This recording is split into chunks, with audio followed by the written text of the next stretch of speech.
Subscribe करें और bell दबाएं ताकि कोई खबर रह न जाए।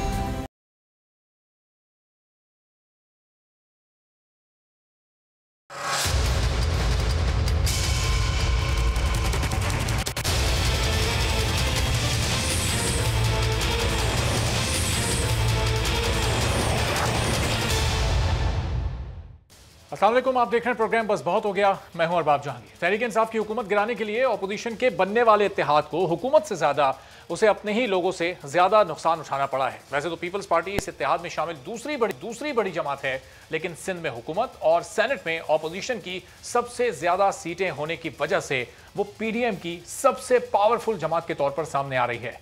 अपोजिशन के इत्तेहाद का नाम वैसे तो पाकिस्तान डेमोक्रेटिक मूवमेंट है, लेकिन इस इत्तेहाद ने अब तक जितने भी फैसले किए हैं इसकी बुनियाद पर इसे पीपल्स पार्टी डेमोक्रेटिक मूवमेंट भी कहा जाए तो शायद गलत ना होगा। पीडीएम ने दिसंबर में असेंबलियों से इस्तीफे देने की बात की तो पीपल्स पार्टी ने उसकी शदीद मुखालफत की और पीडीएम की बाकी जमातों को हार मानकर पीपल्स पार्टी की बात मानना पड़ी और अपने फैसले से पीछे हटना पड़ा। ऑपोजिशन जमातों ने जिमनी इलेक्शन का बायकॉट किया, तब भी पीपल्स पार्टी के इनकार पर मौलाना फजलुर रहमान को जिमनी इलेक्शन में हिस्सा लेने का ऐलान करना पड़ा। सेनेट इलेक्शन में भी ऑपोजिशन पीपल्स पार्टी की वजह से ही हिस्सा लेने पर मजबूर हुई थी और अब फिर असेंबलियों से इस्तीफे ना देने के पीपल्स पार्टी के मौक़िफ़ के बाद पीडीएम हुकूमत मुखालिफ लॉन्ग मार्च मुलतवी करने पर मजबूर हो गई है और लगता यही है कि आगे भी पीडीएम को पीपल्स पार्टी के इशारे पर ही चलना होगा, क्योंकि हुकूमत गिराने के लिए पीडीएम सरबराह मौलाना फजलुर रहमान अपोजिशन के इत्तेहाद से अब भी पुरुमीद हैं और इसके लिए उन्होंने पीपल्स पार्टी को तजवीज़ भी पेश कर दी है। मौलाना का यह कहना है कि अब पहले मरहले में सिर्फ कौमी असम्बली से इस्तीफे दे देते हैं और दूसरे फेज में सूबाई असम्बलियों से इस्तीफों पर गौर किया जाएगा और सबसे आखिर में सिंध असम्बली से मुस्ताफी होने का ऑप्शन रखा जाएगा, चूंकि सिंध में पीपल्स पार्टी की हुकूमत है। क्या कहा है मौलाना ने, जरा ये सुनिए। तो मौलाना ने मजीद ये कहा है कि ये तो तय है कि हमारे पास एहतजाजी तहरीक के अलावा इस वक्त कोई और रास्ता भी नहीं है और अगर हमने सिर्फ ऐवानों में लड़ना है तो फिर पीडीएम बनाई ही क्यों है। हमें यह फैसला करना होगा कि असेंबलियों में रहना है या अवाम में जाना है। आसिफ अली जरदारी से रब्ता किया है और उनसे मुस्बत जवाब के लिए पुरुमीद हूँ। मौलाना फजलुर रहमान की एक गुफ्तगू रही है और अभी भी उन्हें उम्मीद है कि आसिफ अली जरदारी इस सीईसी के इजलास में जब शरीक होंगे तो इस्तीफ़ों के हक़ में उनका फैसला आएगा। 2 हफ्ते बाद 4 अप्रैल को ये सीईसी का इजलास होना है जुल्फ़िकार अली भुट्टो की बरसी के मौके पर, जो कि हर साल जाता है। अब इसमें क्या फैसला आना है ये पीडीएम के मुस्तकबिल के लिए बड़ा इंपॉर्टेंट फैसला साबित हो सकता है। इस पूरी सूरत हाल पर गुफ्तगू करते हैं आजिज़ धामरा साहब, पाकिस्तान पीपल्स पार्टी के रहनुमा हमारे साथ मौजूद हैं। तो धामरा साहब, अभी तो 2 हफ्ते हैं सीईसी के इजलास में, लॉन्ग मार्च अभी 26 मार्च वाला मुलतवी हो गया। अब ये ऐसा लग रहा है ईद के बाद ये लॉन्ग मार्च होगा। क्या फैसला करने के इम्कान हैं पीपल्स पार्टी के? इस्तीफों के हक में फैसला आ सकता है या फिर अभी इस्तीफा देने पर फिलहाल राजी नहीं है पीपल्स पार्टी? बिस्मिल्लाह रहमान रहीम। देखें, अब जब हम गुफ्तगू कर रहे हैं और आज के दिन तक पाकिस्तान पीपल्स पार्टी पीडीएम का हिस्सा है और मौलाना फजलुर रहमान पीडीएम के कायद हैं।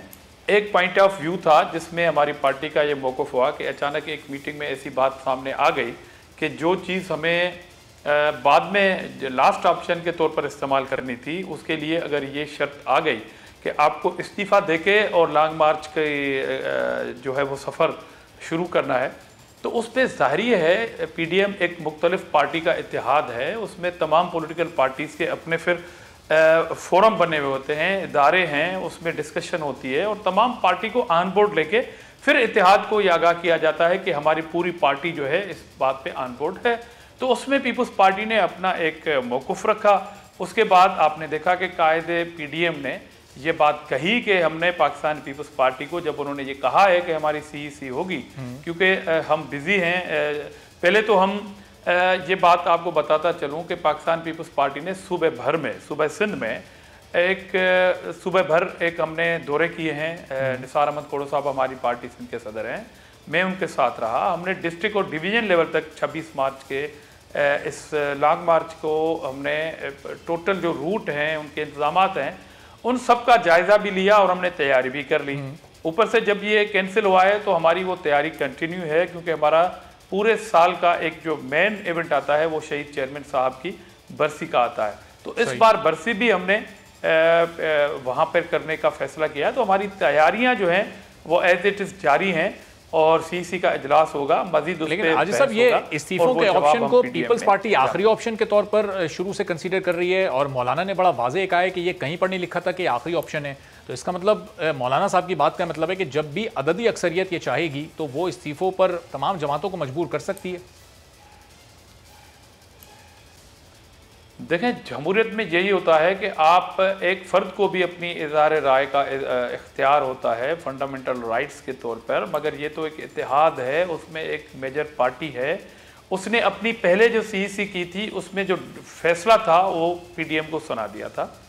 इससे पहले भी कुछ चीज़ों पे हमारे बहस मुबाहिसे चलते हैं। मिसाल के तौर पर जब इलेक्शन ज़िमनी इलेक्शन आए थे तो उसमें भी मुख्तलिफ जमायतों का अपना पॉइंट ऑफ व्यू था, मगर पीपल्स पार्टी ने कन्विंस किया और उस पीपल्स पार्टी की कन्विंस से हम शुक्रगुजार हैं पीडीएम की क़यादत का और बाकी पार्टियों का कि वो कन्विंस हो गए, जिसकी वजह से आज हम कह रहे हैं कि डस्का पे डाका लगा मगर वो नाकाम हुआ।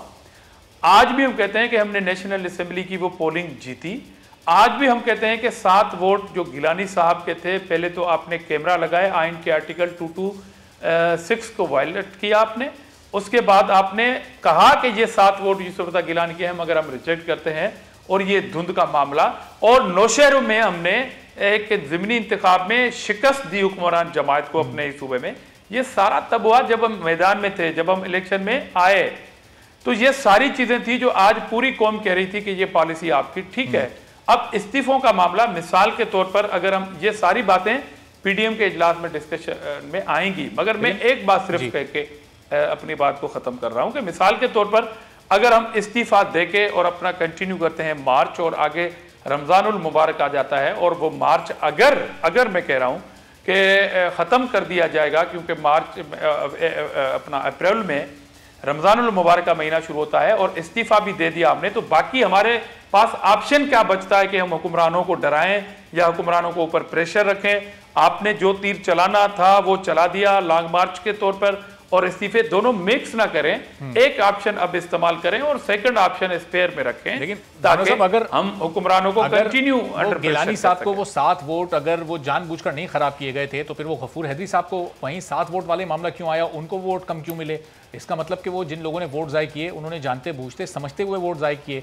और फिर अगर आपके पास अक्सरियत है अभी भी, ज़ाहिर है नंबर्स के एतबार से तो सेनेट में अक्सरियत है, तो फिर अदम एतमाद की तहरीक सादिक संजरानी के खिलाफ आप क्यों नहीं लेकर आ रहे? एक बार फिर अगर अपने नंबर्स आप 5 शो करें। देखें, ये सब ऑप्शंस पे गौर हो रहा है, और आपको मालूम है कि वो हमें 7 जो वोट हैं जो गिलानी साहब के हैं, जिस पे डाका डला है या ख़राब करने की कोशिश की गई है, वो जो प्रिजाइडिंग अफसर हैं वो अपनी रूलिंग के उसमें आके घुमंड में और जो कह रहे हैं कि मुझे चैलेंज नहीं किया जा रहा है, वो नहीं दिए जा रहा है। पहले तो इंक्वायरी हो कि वो कैमरा कैसे हुआ, और वो अपोजिशन ने नहीं किया। गफूर हैदरी साहब भी तो पीडीएम के मुश्तरका उम्मीदवार थे ना, एक मुश्तरका उम्मीदवार के 7 वोट मुस्तरद हो गए, खराब हो गए, नाम पे मोहर लगी है, और एक मुश्तरका उम्मीदवार को उन 7 में से 1 वोट भी नहीं मिला, वो खराब नहीं हुए ना, पड़ गए, खराब नहीं हुए। देखें, गफूर हैदरी साहब वो वोट कम मिले हैं, वो अपनी जगह पे एक क्वेश्चन है, मगर जो 7 वोट खराब हैं वो खराब नहीं है, वो बिल्कुल खराब नहीं है। तमाम लायर्स ने, तमाम इदारों में, तमाम डिस्कशन में ये बात सामने आ रही है कि वो वोट खराब नहीं है, और जब प्रिजाइडिंग ऑफिसर उनको रिजेक्ट कर रहे थे तो वो ये एडमिट कर रहे थे कि ये 7 वोट यूसुफ रज़ा गिलानी साहब के हैं जिनको हम रिजेक्ट कर रहे हैं, मतलब उनके खाते में डाल के फिर आप वहां से निकाल के और दूसरे डब्बे में रिजेक्ट वाले में रखते हैं। तो आप तो एडमिट कर रहे हैं ना कि ये वोट जो है वो प्रॉपर्टी 9 जमातों का एक मौकिफ है, पीपल्स पार्टी का बिल्कुल अलग मौकिफ है, तो फिर गफूर हैदरी साहब को वो 7 वोट किन सेनेटर्स ने नहीं दिए होंगे, किस पार्टी से उनका ताल्लुक हो सकता है? आपका क्या ख्याल है वैसे इस बारे में?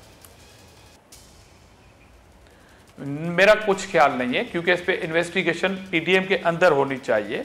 अब मिसाल के तौर पर ये सारे मामलात होते हैं, मुख्तलिफ जमायतें मुख्तलिफ जगहों पर मुख्तलिफ फैसले इंडिविजुअल भी करती हैं। मिसाल के तौर पर जिस तरह पंजाब में हुआ कि वहां पर पोलिंग नहीं हुई, और एक मेजर पार्टी थी अपोजिशन की जिसको 5 सीटें मिली, और गवर्नमेंट को भी 5 सीटें मिली, और एक उनके इत्तेहादी को मिली, और वहां पर ये डिसीजन हुआ।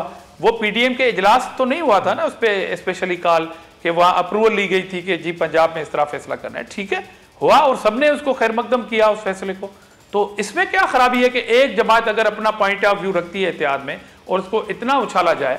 अभी तक की सूरत हाल ये है कि हम इमरान न्याजी की हुकूमत के खिलाफ स्टैंड करते हैं। हमने लॉन्ग मार्च की भरपूर तैयारी की हुई थी, और अभी ये मामला जो है वो पेंडिंग है। इसलिए हम उम्मीद रखते हैं कि बाकी जमायतें पीपल्स पार्टी के इस मौक़िफ़ से जो है वो समझने में बिल्कुल कामयाब हो जाएंगी, जिस तरह हमने ज़िमनी इंतखाब में तमाम जमायतों को कॉल किया था। तो अब तक पीपल्स पार्टी एक एक्टिव जमात के तौर पर पीडीएम का हिस्सा। लेकिन धानोर साहब, इससे ऐसा लग रहा है सूरत हाल से ज़िमनी इंतखाब में आपकी बात मानी, पीडीएम की तमाम जमातों ने सेनेट इंतखाब में ही मानी, तो पीपल्स पार्टी को शायद आदत पड़ गई अपनी बात और तजवीज़ को मनवाने की, जहां दूसरी जमातें बड़ी तादाद में उनकी बात पीपल्स पार्टी नहीं मान रही, उनको वीटो कर रही है। मौलाना साहब जो पीडीएम के सरबराह हैं वो भी इस्तीफों के हक में, सरबराह की बात भी इस वक्त पीपल्स पार्टी नहीं मान रही है। मैंने कहा कि जमहूरियत का हुस्न है कि एक पार्टी ने, जिसको अचानक ये मालूम हुआ इजलास में कि जी इस्तीफा देने के बाद मार्च शुरू करना है, इससे पहले ये डिस्कशन में बात नहीं थी। अच्छा। मतलब मीडिया में ये बात कब आई, या मीडिया जो कहता है कि जरियों और जराए के मुताबिक हमें ये मालूम हुआ कि पीडीएम के 8 तारीख के इजलास में ये बातें जो है वो सामने आई हैं। इस तरह की सारी इसका मतलब ये हुआ कि जितनी भी जमातें हैं, मौलाना साहब या मरियम साहिबा, 16 तारीख को जो इजलास हुआ, 16 तारीख को जो इजलास हुआ, उसमें अगर एक पार्टी कह रही है कि ये चीजें अगर अचानक एजेंडा का हिस्सा हुई है और हम अपने फोरम पे जाना चाहते हैं, तो मेरे ख्याल में वेट एंड सी कि वो अपने फोरम पे जाए और वहां से जो फैसला होगा वो पीडीएम की क़यादत को बता देंगे। सही है। तो चलें, धामर साहब, सेनेटर जावेद अब्बासी साहब भी ज्वाइन कर चुके हैं, रमेश कुमार साहब भी पाकिस्तान तहरीक इंसाफ से हमारे साथ मौजूद। जावेद साहब, ये इसका मतलब तो ये वो पीपल्स पार्टी तो फिर सीईसी में जा रही है, वो अपने तमाम अरकान से मशवरा करेगी कि इस्तीफा देना या नहीं देना। धामरा साहब कह रहे हैं कि अभी गुज़िश्ता जो इजलास हुआ था उसमें अचानक ये इस्तीफा वाली बात हुई है, तो नून लीग की पार्लिमानी पार्टी का जो इजलास हुआ था इस पीडीएम के इजलास से पहले, उसमें डिस्कशन हुई थी, तमाम अरकान को एतमाद में लिया गया था कि हम अब इस्तीफों की तजवीज़ लेकर आ रहे हैं अगले इजलास में पीडीएम के। बहुत शुक्रिया। देखिए, ये ऑप्शन जो था इस्तीफों का, ये बड़े अच्छे से चल रहा था। ये जरूर फैसला हुआ था कि पीडीएम के प्लेटफॉर्म पर पीडीएम की लीडरशिप बैठकर ये फैसले करेगी कि कब रिजिग्नेशन देना है और किस वक्त देना है और कौन से हालात होंगे जब देना है। तो इस दफा पीडीएम की जो मीटिंग हुई है उसमें तमाम सियासी जमातों का ये प्रोग्राम था कि हमें रिजाइन हमें करना चाहिए। पाकिस्तान पीपल्स पार्टी बड़ी जमात है, उनकी एक अपना जाहिर है, उनकी अपनी एक सोच भी है। वो पहले दिन से भी एक सोच के कहते रहे कि हम इसको देखेंगे कि कौन सा वक्त होगा, और उन्होंने वक्त मांगा है। उन्होंने कहा कि हमारी मीटिंग होगी पार्टी की और उसके बाद हम फैसला करेंगे। बिल्कुल उनको ये अख्तियार है और मुझे यकीन है कि इंशाल्लाह वो ये मामला लेके जाएंगे अपनी। तो अब्बासी साहब, ये पीडीएम के जितने भी रहनुमा हैं, जितने भी कायदीन हैं, सीनियर लीडरशिप, इनके दरमियान ये कब से बातचीत चल रही थी? कोई महीना, 2 महीना, 3 महीना हो चुके थे कि इस्तीफों के ऑप्शन पर गौर किया जा रहा हो, आपस में डिस्कशन चल रही हो, जैसे आप बता रहे हैं कि पहले से बातचीत चल रही थी? देखिए, ये मुख्तलिफ मीटिंग्स में ये डिस्कशन होती रही है और ये एक दफा पहले भी मामला हुआ था कि हमें सेनेट के इलेक्शन से पहले हमारा सबका ख्याल था कि रिजाइन कर देने, पाकिस्तान पीपल्स पार्टी का ख्याल था कि नहीं, सेनेट के इलेक्शन और बाई इलेक्शन से पहले हमें रिजाइन नहीं करना चाहिए, क्योंकि सेनेट का हाउस जो है वो परमानेंट हाउस है, तो लिहाजा उस इलेक्शन तक हमें हिस्सा लेना चाहिए, उसके बाद फैसला करेंगे। तो ये अक्सर मुख्तलिफ डिस्कशन होती रहती है, मुख्तलिफ अवकाश में डिस्कशन होती रहती है और मुझे यकीन है कि इंशाअल्लाह की हल निकल आए।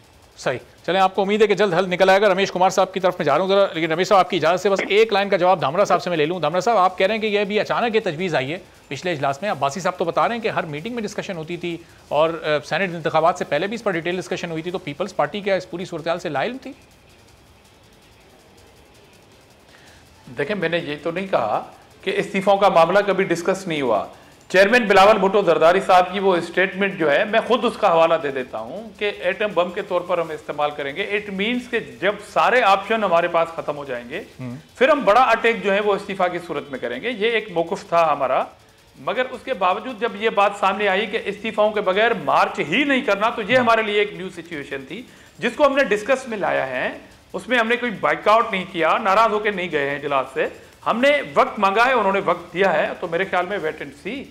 सही, चलें अब जरा ये सेनेट में अपोजिशन लीडर वाला भी जो मामला है, इस पर भी आप दोनों से पॉइंट ऑफ व्यू लेते हैं। लेकिन रमेश कुमार साहब, ये हुकूमत तो बड़ा रिलीफ महसूस कर रही होगी कि पीपल्स पार्टी, नून लीग, मौलाना साहब आपस में एक दूसरे से शिकवे कर रहे हैं, एक दूसरे के बयानात पर रद्द-ए-अमल दे रहे हैं, मुतालबात कर रहे हैं किसी की वापसी के, किसी के यहाँ जेल जाने के।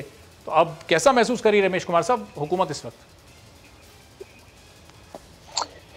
देखिए, हमारी ये तो कभी सोच नहीं है कि हम औरों के बारे में सोचें, मगर मैं समझता हूं कि अगर अपोजिशन हुकूमत को डिस्टर्ब करने के लिए अगर बढ़ती है तो लाजमी है हुकूमत भी उसको काउंटर करने के लिए अपनी एनर्जी वहाँ पे ज़ाया करती है।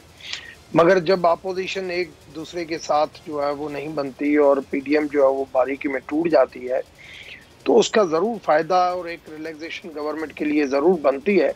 मगर इस वक्त देखें आधा टाइम गुजर चुका है और मैं समझता हूँ इस वक्त हमारा फोकस टोटल, आप देखेंगे अभी आपको एक न्यू ट्रेंड नजर आएगा कि टोटल फोकस जो है, क्योंकि अब क्राइसिस से निकल चुके हैं, अब जो है वो बेहतरी की तरफ और एक्शन की तरफ जा रहे हैं। आप घरों का भी इफ्तिताह देख रहे हैं, जो जो मैनिफेस्टो में जो कमेंटमेंट की गई थी उसके ऊपर हम जा रहे हैं। तो मैं समझता हूं कि जी रमेश साहब, आपकी आवाज आ रही है, बात जारी रखिएगा ताकि पॉइंट मुकम्मल हो जाए आपका। और दूसरी चीज ये कि इस वक्त पाकिस्तान जिन मराइल से गुजर रहा है, मैं समझता हूँ हर पॉलिटिकल पार्टीज को जो है वो डेमोक्रेटिकली सोचना चाहिए। एक इनका आपस में इत्तेहाद जरूर हुआ था।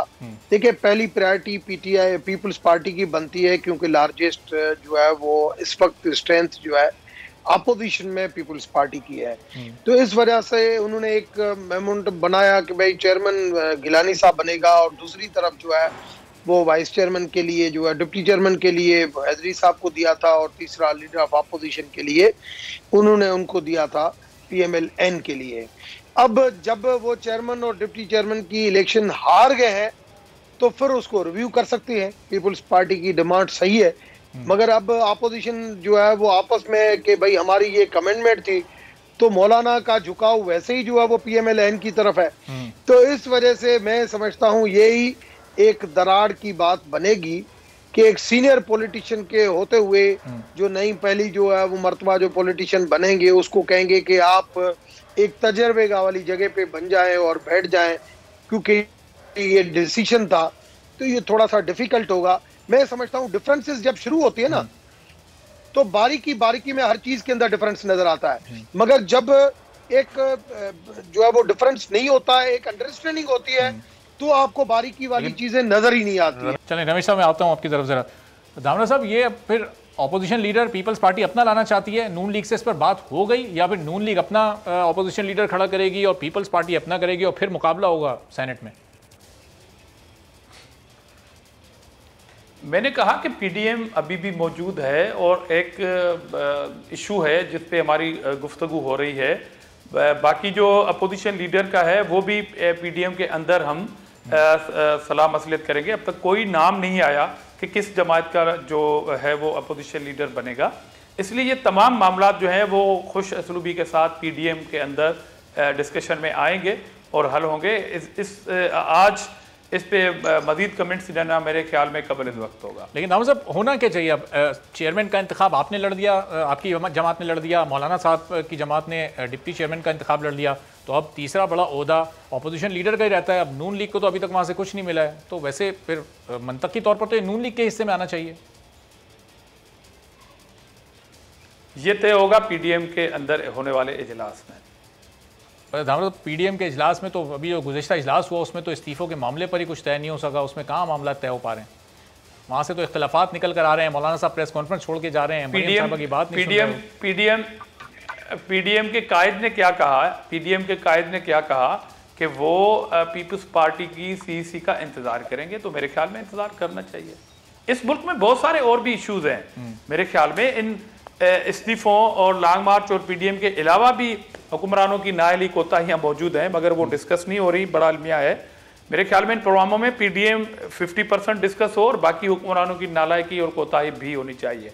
मगर अपोजिशन का ओहदा किसको मिलेगा, कौन बनेगा, ये सारे मामला पीडीएम के प्लेटफार्म पे फ्यूचर जो बहुत ही करीब है। रमेश कुमार साहब तो हुकूमत की कामयाबियां गिनवा रहे हैं कि देखें वो घरों का इफ्तिताह किया वज़ीर आज़म साहब ने, वो लंगर खानों का भी इफ्तिताह हो गया है, अब वो ट्रक भी चल पड़े हैं जिनसे खाना बांटा जा रहा है, कोई भूखा नहीं सोएगा, पनागाहें भी बन चुकी हैं। तो हुकूमत तो अपने मैनिफेस्टो पर चल रही है। अभी रमेश कुमार साहब बता रहे थे, इनसे और भी मजीद पूछेंगे। मेरे ख्याल में अब मीडिया की रिस्पॉन्सिबिलिटी बनती है कि वो कैमरा मैनों को भेजें मार्केटों में और आवाम के पास। अगर आवाम मुतमिन है, लोग बिल्कुल सुकून के साथ, रोटी भी मिल रही है, घर भी मिल रहे हैं, खाना भी खाते हैं, नींद भी करते हैं और दवाई भी सस्ती ले रहे हैं मेडिकल स्टोरों से, तो ये सारे मामला अगर ठीक है तो वो आपका कैमरा की आंख जो है वो बेहतर बता सकेगा। सही। वैसे रमेश कुमार साहब, ये प्रोग्राम का आगाज़ किया वज़ीर आज़म ने, कोई भूखा नहीं सोएगा, उसके अभी तक कितने ट्रक चल पड़े, कौन कौन से शहरों में वो चल रहा है? ये घरों का आगाज़ तो कर दिया, लेकिन ये चीनी की कीमत फिर 100 से ऊपर चली गई। बिजली की कीमत में इजाफा हर हफ्ते किया जाता है, बल्कि हफ्ते में शायद 2 बार होने लगा है। ये पेट्रोल भी जब से पीडीएम की मूवमेंट चल रही है तो थोड़ा सा उसमें इस्तेहकाम आया, 2-3 महीने 2-2.5 महीने से इजाफा नहीं हुआ, वरना वो भी मुस्तकिल बुनियादों पर बढ़ रहा था। गुज़िश्ता 8 महीनों में कुछ 44-45 रुपये फी लीटर इजाफा हो चुका है। ये वाले रिलीफ आवाम को कब मिलेंगे? देखिए, पहली चीज तो ये कि आपको इस हवाले से तंजिया तरीके से नहीं कहना चाहिए, मगर मेन बात यह है कि इश्यूज थोड़े बहुत जरूर हैं। जो हमारी कमेंटमेंट थी, उस कमेंटमेंट को उस तरीके से हमने पूरा अगर नहीं कर सके हैं तो उसके अंदर हमारी गवर्नमेंट की नीयत का फकून नहीं है। वहां पे जो इश्यूज थे, रमेश कुमार उन साहब, इश्यूज को सही जो है हुकूमत कमिटमेंट पूरी ना करे और हम तंज भी ना करें। नहीं, तंज आप ये जरूर हाईलाइट कर सकते हैं कि ये आपकी कमेंटमेंट थी और ये कमेंटमेंट पूरी नहीं हुई, मगर उसको तंज के हवाले से, जैसे आपने कहा कितनी ट्रक है, मतलब एक लफ्ज होता है कि कोई आदमी गलत बात करता है तो उसको कहें कि सर आप गलत कह रहे हैं, मगर आप उसी सर आप बता दें कितने ट्रक, कितने 100 ट्रक कितने शहरों में, आप बता दें ताकि वो उस तंज का जवाब हो जाएगा। देखे, मेरी इत्तला है कि 2 ट्रक अभी तक चल रहे हैं पूरे पाकिस्तान में। मेरी थ्योरी ये नहीं है। मैं रोजगार के बारे में जरूर अपनी पार्टी के अंदर बात करता हूं कि ज्यादा से ज्यादा लोगों को जो है रोजगार के ऊपर लगाया जाए, रोजगार स्कीमें लिया जाए, जो है वो इंट्रोड्यूस कराई जाए, मगर मैं कभी भी इस लंगर खाने वगैरह के फेवर में नहीं हूं। तो इस वजह से कितने चल रहे हैं मैं इसको सच्ची बताऊं बारीकी से देखता भी नहीं हूं। मुझे जितनी ताकत होती है मैं खुद अपने तौर पे चलाता हूं, मगर स्टेट इस तरीके से चला है। मैं अब वजीर आजम और उनकी पूरी जो टीम है काबीना, वो तो इसको बहुत बड़े क्रेडिट के तौर पर लेती है कि हमने पनागाहें बना दी। अब कोई ये पूछ ले कितनी बना दी, तो वो तंज कितने ट्रक चल रहे हैं, कोई भूखा नहीं सोएगा, 2 ट्रक कितने लाख लोगों को खाना खिलाएंगे। अच्छी बात है, जितने लोगों को भी अगर भूखे को अगर खाना खिलाने में कामयाब हो गए, उसको सुलाने में जगह देने में कामयाब हो गए, अच्छी बात है। मगर मैं समझता हूँ हमारी प्रायोरिटीज इस वक्त ये नहीं, हमारी प्रायोरिटीज ये जरूर है, मगर इसके अलावा भी बहुत ज्यादा प्रायोरिटीज है जिसके ऊपर फोकस किया जा रहा है। उसके अंदर आपके जो लाइन लॉसेज है इलेक्ट्रिसिटी के, उसके ऊपर देखा जा रहा है। IMF के लोन जो है उसको देखा जा रहा है कि कम से कम हम उसके ऊपर जाएं कि लायबिलिटी अपने मुल्क के ऊपर कम करें और अपनी रिकवरी को ज्यादा करें। हमारी सबसे ज्यादा मैं समझता हूँ इस वक्त हमारी जो अच्छी जो चीज है वो फाइनेंस है, जिसको बार बार तंज किया जा रहा है, मगर इस वक्त वाहिद वो पॉलिसी है जिस पॉलिसी के अंदर हम रिकवरी भी बढ़ा रहे हैं और हम अपने डेफिसिट को भी कम कर रहे हैं। अपनी ऐसी स्टेट बैंक की पॉलिसी ला रहे हैं जिसके एक अंदर एक कॉन्फिडेंस लेवल, पाकिस्तान की हिस्ट्री में कभी ऐसे नहीं हुआ है कि एक मरतबा डॉलर अगर बढ़ जाए और फिर डॉलर कम हो। ये पहली मरतबा ये हो रहा है, ये कॉन्फिडेंस जो डेवलप हो रहा है स्टॉक के अंदर जो हो रहा है, तो ये अच्छी चीजें जो हो रही है। उसके बावजूद भी मैं समझता हूं पाकिस्तान की इकोनॉमी को, पाकिस्तान की फॉरेन पॉलिसी को, पाकिस्तान की डिफेंस पॉलिसी के ऊपर ये बहुत ज्यादा डिबेट होनी चाहिए। और इसके अंदर सीनियर पॉलिटिशियन, इस वक्त जो पॉलिटिकल टीम जो बनी है पार्लियामेंट लीडरों के साथ मिलके अगर इसके ऊपर काम किया जाएगा तो ये मुल्क के लिए बेहतर होगा। सारी पॉलिटिकल पार्टीज माजी की तलक, मैंने कल एक कॉलम लिखा था जी। आज नैरेटिव ऑफ फॉरगिवनेस और माफी का फैसला, टेरी के अंदर मंदिर को जलाया गया, मैंने वहां पे माफी, जब मेरे पास सुलमा ने कहा कि हम माफी मांगते हैं, मैंने कहा माफ किया। तो मैंने माफी का जो मफहूम निकाला था कि पाक कुरान शरीफ में मक्के फतेह के टाइम पे, भागवंत हमारे हिंदू धर्म के अंदर, बाइबल के अंदर और इवन इस दुनिया के अंदर भी अगर आप देखें कि नेल्सन मंडेला हमारे सामने था, तो हमें एक दूसरे की गलतियों को भुला के, फॉरगिवनेस दिखा के और हमें आगे बढ़ना चाहिए। अच्छा। इस मुल्क को अगर तरक्की की राह के ऊपर लेके जाना है तो रेसिप्रोकल रेस्पेक्ट के साथ। ठीक है रमेश कुमार साहब, आप तो बड़ी अच्छी ये बात कर रहे हैं, आपके नजरियात बड़े अच्छे हैं कि ये इन तमाम गलतियों को इग्नोर करके एक दूसरे की गलतियों पर पर्दा डालकर हमें साथ बैठने की जरूरत है। लेकिन जब वजीर आजम ये बात करते हैं कि मैं इनको NRO नहीं दूंगा, तो फिर वो इनकी गलतियों को इग्नोर करके इनके साथ कैसे बैठेंगे?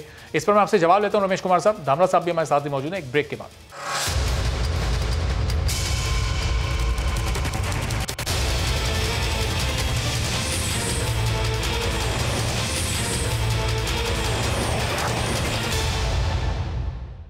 प्रोग्राम में एक बार फिर आपको खुशामदीद कहते हैं। पीपल्स पार्टी से हाजी धामरा साहब, पाकिस्तान तहरीक इंसाफ से रमेश कुमार साहब हमारे साथ मौजूद हैं।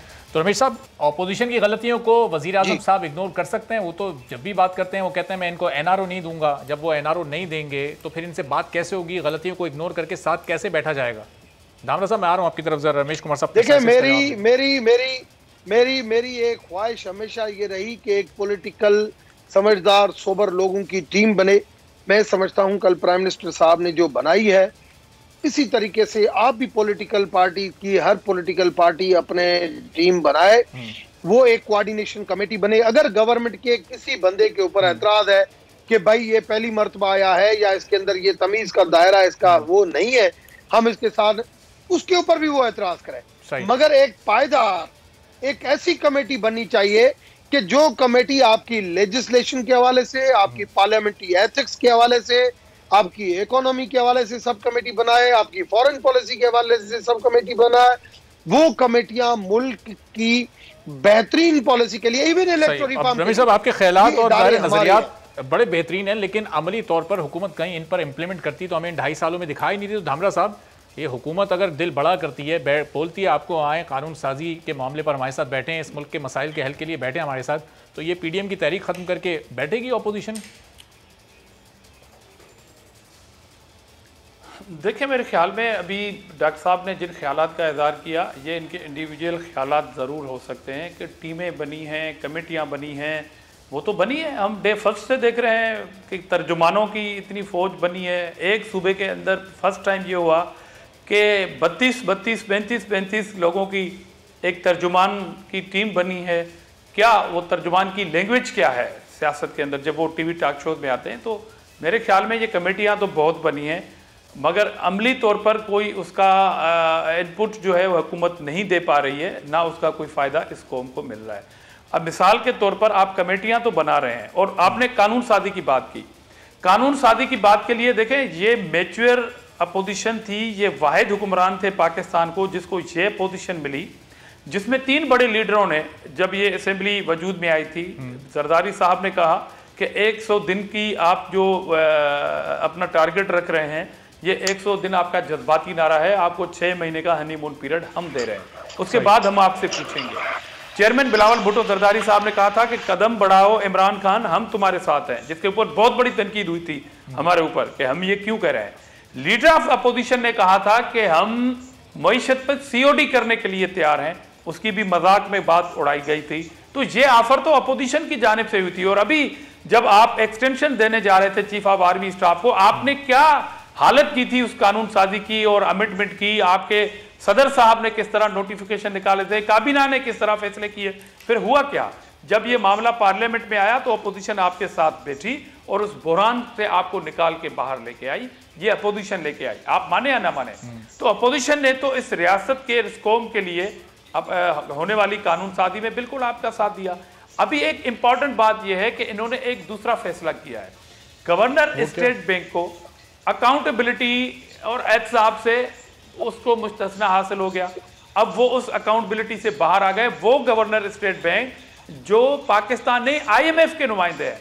अब ये तो आपकी गवर्नर्स का हाल है कि आप अकाउंटेबिलिटी वो सिलेक्टेड करना चाह रहे हैं। आपको ये इख्तियार किसने दिया कि आप अकाउंटेबिलिटी का नारा लगाते अब अपने ही लोगों को, अपनी ही टीम को अगर आप इस तरह शेल्टर देना चाहते हैं, तो फिर तो मैं आपकी इस सारी, मुझे जाती तौर पर एहतराम है आपकी कही हुई बातों का डॉक्टर साहब, मगर आपकी पार्टी की पॉलिसी और सो कॉल्ड तब्दीली और अकाउंटेबिलिटी को मैं इन्ना लिल्लाहि व इन्ना इलैहि राजिऊन नहीं कह सकता हूँ। लेकिन धामरा साहब, ये जब इनिशियली आपने अभी बिलावल साहब ने, जरदारी साहब ने और शहबाज शरीफ साहब कॉपरेट करने को हुकूमत के साथ तैयार थे, फिर ये कहाँ मसाइल कहाँ है? क्या वो जो अपने केसेस थे उन पर बात करके उनको ख़त्म करवाना मकसद था, फिर आप लोग नैब को ख़त्म करवाना चाहते थे, वो चीज़ बड़ी आड़े आई। तो ज़ाहिर है कुछ आपको अपनी मनवानी पड़ेगी, कुछ हुकूमत को अपनी उसकी माननी पड़ेगी, तभी ये जाकर कहीं कोई दरमियानी राह निकल सकती है, वरना तो ये मामला 100% खड़ा रहेगा। 100% मैं इस बात की तरदीद करता हूं, नंबर 1। और दूसरी बात, मैं हाथ जोड़ के आपके इस प्रोग्राम में इनको कहना चाहता हूं कि अगर हम NRO मांगे भी सही तो आप NRO देने की पोजीशन में ही नहीं है। आप NRO हमसे मांग रहे हैं, आप तो कह रहे हैं कि ये केसेस पुराने हैं और अदालतों में चल रहे हैं।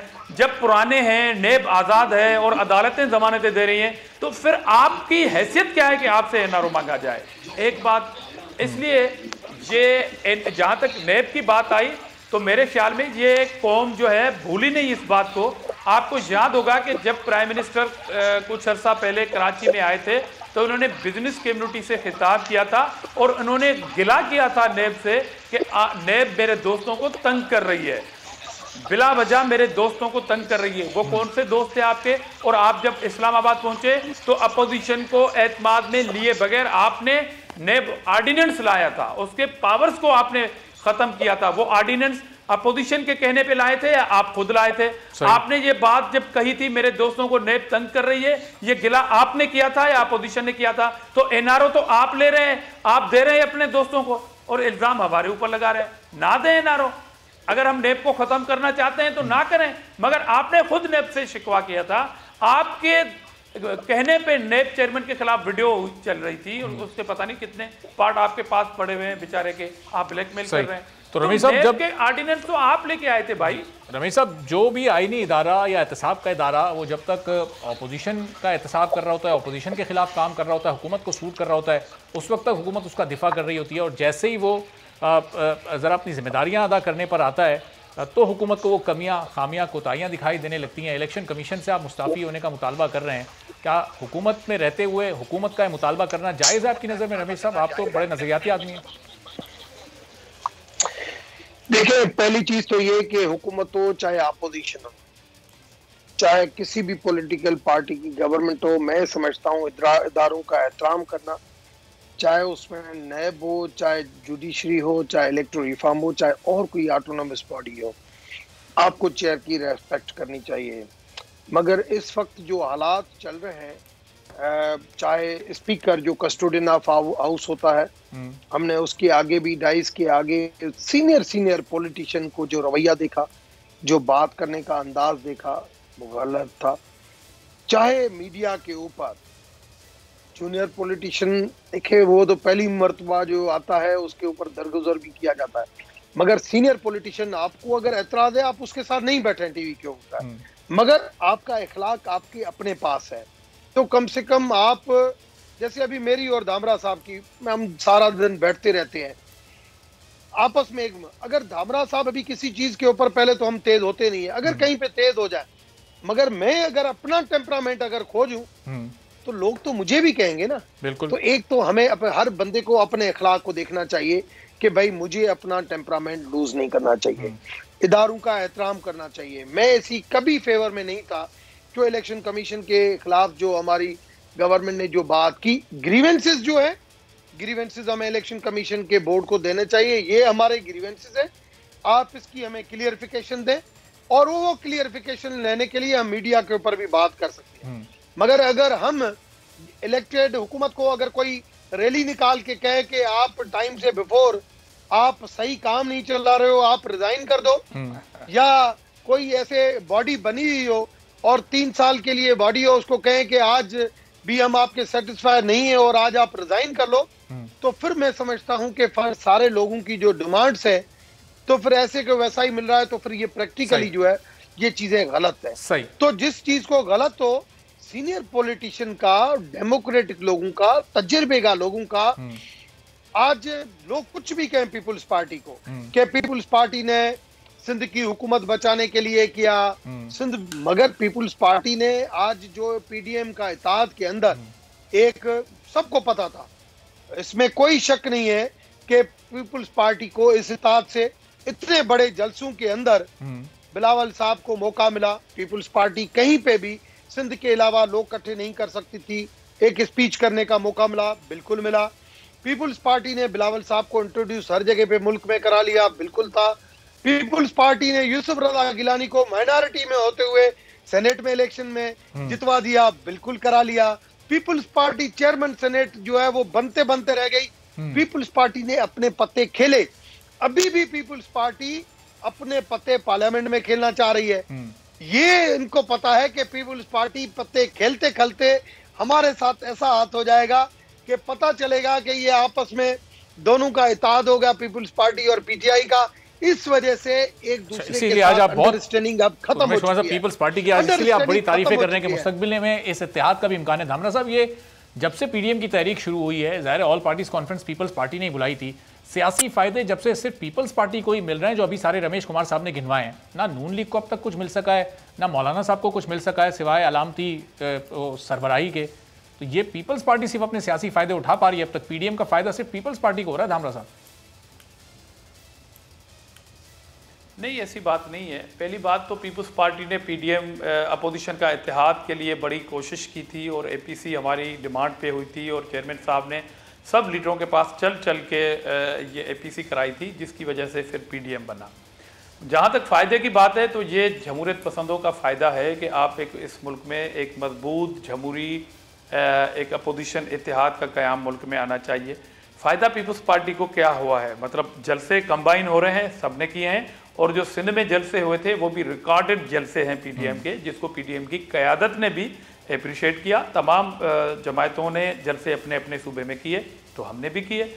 और दूसरी बात जो फ़ायदे वाली बात है, तो देखें पीपल्स पार्टी ने ये कन्वेंस किया था कि हम जो ज़िमनी इंतखाब है उसमें हिस्सा लेना चाहिए। वो सबका फ़ायदा हुआ कि हुकूमत के जो जहाँ जहाँ डाके पड़ रहे थे वहाँ पर वो एक्सपोज हुई, वो सबके लिए हुई। वहाँ पर मुस्लिम लीग नून की एक सीट जो छीनी जा रही थी पीपल्स पार्टी की इस प्लानिंग और जो पॉलिसी है उस पर अमल करते हुए, वो नहीं छीनी गई।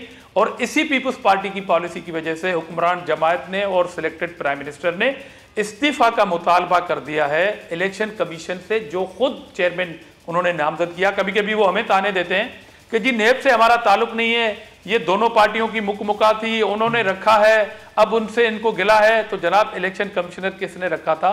तो ये हमारी पॉलिसी थी जिससे हम इनको एक्सपोज करते आए, और ये पीपल्स पार्टी की पॉलिसी थी और तमाम जमायतों की पॉलिसी थी जो पीपल्स पार्टी की बात माने। और हम नौशहरा में उनके घर पे उनको शिकस्त देके आई मुस्लिम लीग नून जो पीडीएम का हिस्सा है। तो ये सारी अगर फायदे की बात है तो सबको हुई। 7 ज़िमनी इंतखाबात जीते हमने, और जो सिंध में जो टर्नआउट रहा फायदा तमाम अपोजिशन इत्तेहाद वो भी सबको हो रहा है। पीडीएम का बहुत बहुत शुक्रिया। आज धामरा साहब, रमेश कुमार साहब हमारे साथ मौजूद थे, जावेद अब्बास प्रोग्राम में आए थे साथ। तमाम तीनों मेहमानों का बहुत शुक्रिया। और इस वक्त जिसने जो सरबरा लगाया था, जिस इदारे का सरबरा लगाया था, उसको उसी पर एतराज़ है। नैब के चेयरमैन पर अपोजिशन की जमातों को एतराज़ है और चीफ इलेक्शन कमिश्नर पर इस वक्त हुकूमत एतराज़ कर रही है। एक ब्रेक लेते हैं, ब्रेक के बाद जब वापस आएंगे तो टीचर्स का प्रोटेस्ट इस वक्त चल रहा है। सिंध हुकूमत के खिलाफ ये एहतजाज जारी है। क्यों सिंध हुकूमत इन टीचर्स के मुतालबात नहीं मान रही, इस पर गुफ्तगू होगी एक ब्रेक के बाद।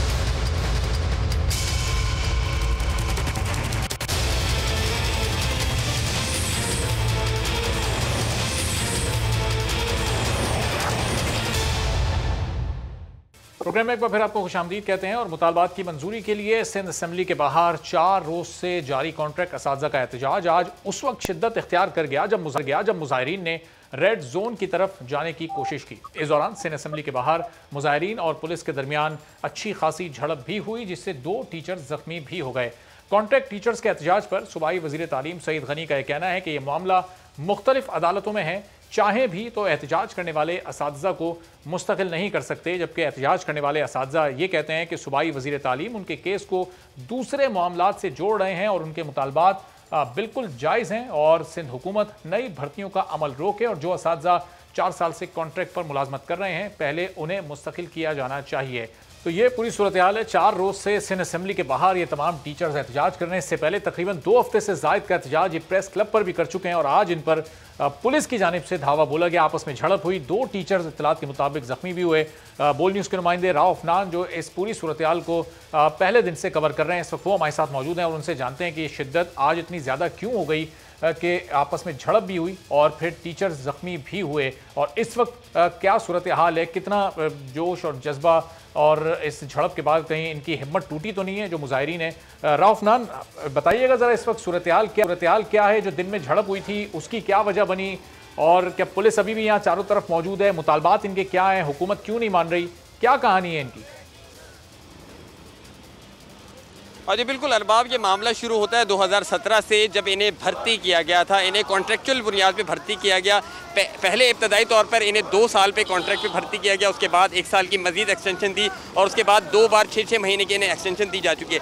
4 साल बाद इनसे मुतालबा किया जा रहा है कि सिंध पब्लिक सर्विस कमीशन के तहत इम्तिहान दें, तभी इन्हें रेगुलर किया जाएगा। जबकि इन्हें बार बार ये कहा गया कि अगर आप लोगों की परफॉर्मेंस बेहतर होगी तो आपको रेगुलर कर दिया जाएगा। तो 4 रोज़ से सिंध असम्बली के बाहर IBA टेस्ट पास करने वाले असातिज़ा जो हैं सरापा एहतजाज हैं। इससे कबल कराची प्रेस क्लब के बाहर 15 रोज़ तक इन्होंने धरना दिए रखा, लेकिन महकमे तालीम की जानिब से किसी ने कोई रब्ता नहीं किया। जब इन्होंने सिंध असम्बली का रुख किया तो वज़ीर तालीम सईद गनी ने एक प्रेस कॉन्फ्रेंस की और प्रेस कॉन्फ्रेंस में उन्होंने कहा कि हम तो इन्हें रेगुलर करना चाहते हैं, लेकिन मामला ये है कि अदालती फैसले कराची बेंच की जानिब से फैसला आया इनके खिलाफ है IBA हेड मास्टर्स के, जबकि हैदराबाद हाई कोर्ट की जानिब से जो फैसला दिया गया वो IBA हेड मास्टर्स के हक़ में है। तो 2 आइनी दरख्वास्तों पर अलग अलग फैसले हैं। अब वज़ीर तालीम का ये मौक़िफ़ है कि अदालतें ही रहनुमाई करें कि आया इन्हें रेगुलर करना है या सिंध पब्लिक सर्विस कमीशन में जाना है। जबकि मैं बताता चलूँ कि सिंध पब्लिक सर्विस कमीशन की जानिब से एक इश्तिहार भी शाया किया गया जिसमें 30,000 से ज़ायद उम्मीदवारों ने अपनी दरख्वास्तें जमा कराई। वज़ीर तालीम सईद गनी इनको रेगुलर करना चाहते हैं और अदालत आड़े आ रही है, तो इनके खिलाफ अदालत गया कौन था? हुकूमत ही अदालत गई होगी ना? ये तो तजाद सामने आ रहा है हुकूमत का अपने बयानिए में। जी बिल्कुल, कराची बेंच के अंदर जो जिसका फैसला है उसकी आइनी दरख्वास्त वो महकमे तालीम की जानिब से दायर की गई थी, जबकि हैदराबाद वाली बेंच वाला जो फैसला है उसके अंदर IBA हेड मास्टर्स की जानिब से आइनी दरख्वास्त दी गई थी। लेकिन मज़े की बात यह कि जो कराची बेंच का जो फैसला है उसके अंदर IBA हेड मास्टर्स के में फ़रीक ही नहीं है उस केस के अंदर, जबकि जो हैदराबाद बेंच वाली जो फैसला है उसके अंदर IBA हेड मास्टर्स फ़रीक हैं। तो ये टेक्निकल इशूज़ हैं। ऐसा नज़र आता है कि महकमे तालीम और IBA हेड मास्टर्स जो है उनके दरमियान एक कम्युनिकेशन गैप है और 19 रोज़ से हम ये कम्युनिकेशन गैप भी देख रहे हैं, क्योंकि असातिज़ा जो है सिंध असम्बली के बाहर सरापा एहतजाज हैं, लेकिन महकमे तालीम, सेक्रेटरी स्कूल एजुकेशन हो चाहे सेक्रेटरी कॉलेज हो, बात की जाए वज़ीर तालीम सईद गनी की, तो किसी ने इस एहतजाज का रुख नहीं किया, किसी ने इनसे मुज़ाकरात करने की कोशिश नहीं की। एक प्रेस कॉन्फ्रेंस के अंदर वज़ीर तालीम ने जो भी सूबाई मौक़िफ़ है वो इख्तियार किया, जबकि कमिश्नर कराची के ऑफिस के अंदर वज़ीर तालीम और असातिज़ा के वफ़द की आपस में मुलाकात हुई थी, उसमें मुज़ाकरात हुए जो कि मुज़ाकरात नाकाम हुए और डे 1 से जो है बोल न्यूज़ हाईलाइट कर रहे हैं कि क्या सूरत हाल है, क्या हक़ाइक़ है। अब असातिज़ा जब प्रेस कॉन्फ्रेंस में सईद गनी ये कहते हैं कि हम इनको रेगुलराइज करना चाहते हैं, तो 20 दिन से ये लोग एहतजाज पर हैं, तो यहाँ आकर इनसे मिल क्यों नहीं रहे, इनको कोई तसल्ली क्यों नहीं दे रहे, मुतमईन क्यों नहीं कर रहे इनको, वो अदालती फैसला क्यों नहीं दिखा रहे? फिर अगर अपने बयान में उनके तजाद नहीं है और नीयत उनकी साफ है तो अरबाब, मैं चाहूँगा कि इसका जवाब जो है हेड मास्टर खुद दें। ये बस रोज़ हो चुके हैं, आप लोग यहाँ पे बैठे हुए, वज़ीर तालीम आपके पास खुद चल के क्यों नहीं आ रहे? ऐसा क्या मामला है कि जो हल नहीं हो सकता, आप लोग रेगुलर नहीं हो सकते? बिल्कुल ये सिंपल मामला है, कोई इतना एम्बिग्यूटी मामला नहीं है। वज़ीर तालीम साहब खुद कह चुके हैं कि हम मेरिट के ऊपर भर्ती हुए हैं, इनकी परफॉर्मेंस भी बहुत अच्छी है और हैदराबाद हाई कोर्ट का फ़ैसला भी हमारे हक़ में आ चुका है। हैदराबाद हाई कोर्ट में जो इन्होंने कमेंट्स जमा करवाए हैं चीफ़ सेक्रेटरी साहब ने, वो भी हमारे फेवर में जमा कराए हैं कि इनकी परफॉर्मेंस बहुत अच्छी है। इनकी जो अपॉइंटमेंट हुई है वो बिल्कुल लीगल और प्रिस्क्राइब मैनर के ज़रिए हुई है, जिसमें IBA सखर के ज़रिए इन्होंने रिटन टेस्ट क्वालिफाई किया। उसके बाद एक स्क्रूटनी कमेटी बनाएगी जो चीफ़ सेक्रेटरी साहब के अंडर में 5 रुकनी कमेटी बनाएगी जिसके तहत हमारे इंटरव्यूज़ हुए। उसी चीफ़ सेक्रेटरी साहब ने हैदराबाद हाई कोर्ट में रिपोर्ट जमा कराई है कि इनकी जो अपॉइंटमेंट हुई है वो बिल्कुल लीगल है। अगर वही चीफ़ सेक्रेटरी साहब अपनी जो है रिपोर्ट जो है वो हाई कोर्ट कराची में जमा करवा दें कि वो लीगल हैं, तो सारा मामला ही ख़त्म हो जाएगा। और सईद साहब खुद भी कोर्ट को आगे ब्रीफ कर सकते हैं कि इनकी अपॉइंटमेंट लीगल है। जब लीगल होगी, अपॉइंटमेंट ही हमारी लीगल है, उसके डॉक्यूमेंट्स हैदराबाद कोर्ट में जमा हो चुके हैं। हैदराबाद कोर्ट ने हमारे हक़ में फ़ैसला दिया हुआ है कि इनके ख़िलाफ़ कोई भी कोरेसिव एक्शन नहीं हो सकता, कोई आम इनको टर्मिनेशन नहीं कर सकते। आप बताएं कि कॉन्ट्रैक्ट एम्प्लॉय, सुप्रीम कोर्ट का एक फ़ैसला है कि 89 डेज़ के बाद आप अगर इनको कंटिन्यू करते हैं तो आपने इनको रेगुलर करना है। रेगुलर करने के पास ये जो इतनी बड़ी बिल्डिंग है, ये जो हम जहाँ पे कानून साजी की जाती है, इसके अंदर लेजिस्लेशन करके, जैसे आपने बहुत सारे और मुलाजमीन वाटर मैनेजमेंट के हैं, इंफॉर्मेशन ऑफिसर्स हैं, मेडिकल ऑफिसर्स हैं, वेटनरी डॉक्टर्स हैं, आपने ग्रेड 17 में, 18 में, 19 में, जिसमें कॉलेज एजुकेशन डिपार्टमेंट के लेक्चरर हैं, आपने डायरेक्ट उनको भर्ती किया जिन्होंने ना रिटर्न क्वालिफाई किया ना इंटरव्यू दिया। आपने उनके लिए लेजिस्लेशन की 2013 का एक्ट लेके आए, 2018 का एक्ट लेके आए। ये जिन लोगों को पॉइंट आउट कर रहे हैं ये कौन डायरेक्ट भर्ती किया गया, क्या ये सिफारिशी कल्चर एक बार फिर अपना असर दिखा रहा है? सिंध हुकूमत सिफारिश पर भर्तियां कर रही है और जो ये लोग मेरिट पर आए हुए हैं इनको नजरअंदाज किया जा रहा है। जी बिल्कुल अरबाब, इससे पहले भी असातिज़ा हो या मुख्तलिफ महकमाजात के अफसरान हो या मुलाजमीन हो, उनकी जानिब से एहतजाज करती रहे और एहतजाज के नतीजे में ही उन्हें असम्बली में बिल ला के जो है उन्हें रेगुलर किया गया, जिसके अंदर नर्सेज शामिल हैं, जिसमें माजी में डॉक्टर शामिल हैं, जिनकी तादाद हज़ारों के अंदर है। तो यही इसी वजह से असातिज़ा भी सरापा एहतजाज है और एक शय मिल चुकी है, क्योंकि माजी में जिस तरह की प्रैक्टिस रही है कि एहतजाज करेंगे, धरने देंगे तभी रेगुलर होंगे, और इसी ज़मान के अंदर जो है असातिज़ा ने 19 रोज से धरना दे रखा है कि आया वो भी जिस तरह माजी में रेगुलर होते हैं तो हम भी रेगुलर हो जाएंगे। हमेशा ये सूरत क्यों देखने में आती है? ये यंग डॉक्टर्स हो, पैरामेडिकल स्टाफ हो, ये टीचर्स हो, इनको हमेशा से निकलना पड़ता है सड़कों पर। इस सड़कों पर निकले बगैर, एहतजाज किए बगैर इनको अपना जी बिल्कुल, अगर महकमा तालीम हो या कोई भी महकमा हो, अगर सूबाई हुकूमत वाजे कर दे कि अगर हम जो भर्ती करने जा रहे हैं ये टोटली कॉन्ट्रैक्चुअल पोस्ट होगी और जब आपकी मुद्दत मुलाजमत ख़त्म हो जाएगी तो आपका कॉन्ट्रैक्ट ख़त्म हो जाएगा, फिर हम नए सिलसिले से नई भर्तियाँ करेंगे। लेकिन माजी में देखा गया कि पहले कॉन्ट्रैक्चुअल इश्तिहार दिया जाता है, उसके बाद जब वो मुलाजमीन एहतजाज करते हैं उन्हें फिर रेगुलर कर दिया जाता है। तो माजी में इस तरह की प्रैक्टिस रही है, इसी वजह से आए दिन जो है कराची प्रेस क्लब के बाहर, सरकारी दफातर के बाहर एहतजाज होते रहते हैं, क्योंकि पहले कॉन्ट्रैक्चुअल भर्तियाँ की जाती हैं, फिर उनमें से मनपसंद लोगों को रेगुलर किया जाता है और दीगर जो लोग होते हैं उन्हें भी शामिल मिल जाती है रेगुलर के लिए। तो इससे कौमी ख़जाने पे खासा बोझ पड़ता है। अगर बात की जाए IBA टेस्टिंग सर्विस की, तो अगर यही जो है महकमा तालीम पहले ही इस भर्तियों के हवाले से जो टेस्ट है, अगर सिंध पब्लिक सर्विस कमीशन की ठीक है, बहुत शुक्रिया राव अफनान, बोल न्यूज़ के नुमाइंदे हमारे साथ थे जो टीचर्स के प्रोटेस्ट को मुसलसल कवर कर रहे हैं। और ये प्रोटेस्ट अभी भी जारी है, चूँकि इन टीचर्स के मुतालबात सिंध हुकूमत की जानिब से पूरे नहीं किए जा रहे। और एक प्रोटेस्ट चेयरमैन पैमरा के खिलाफ भी जारी है, जो सहाफ़ियों की जानिब से जारी है, चूँकि चेयरमैन पैमरा के मुतासबाना और एक तरफा फैसलों का सिलसिला बोल न्यूज़ के खिलाफ जारी है। बोल न्यूज़ के खिलाफ वो एक मुहिम चला रहे हैं जो मुकम्मल तौर पर गैर कानूनी मुहिम है। और हमारी अपील है वज़ीर आज़म पाकिस्तान से, चीफ जस्टिस ऑफ पाकिस्तान से, कि बराह करम इस पर नोटिस लिया जाए और चेयरमैन पैमरा को उनके ओहदे से हटाया जाए और बोल के साथ इंसाफ किया जाए। आज के प्रोग्राम से इजाज़त दीजिए, अल्लाह हाफ़िज़।